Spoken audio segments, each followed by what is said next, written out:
ये जी सैंडविच बनाने के लिए हमें चाहिए bread, black salt, chicken spread, chili garlic, black pepper और चिली फ्लेक्स।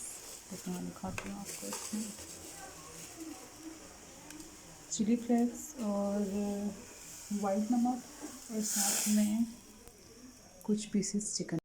इसके बाद बेसन थोड़ा सा लेके उसमें नमक और ब्लैक पेपर डाल दें थोड़ा सा और उसको पतला सा इनकी साइड्स काट के इसमें चीज़ डाल के और फिर हमने बेसन को बिल्कुल पतला सा घोल लिया हमने।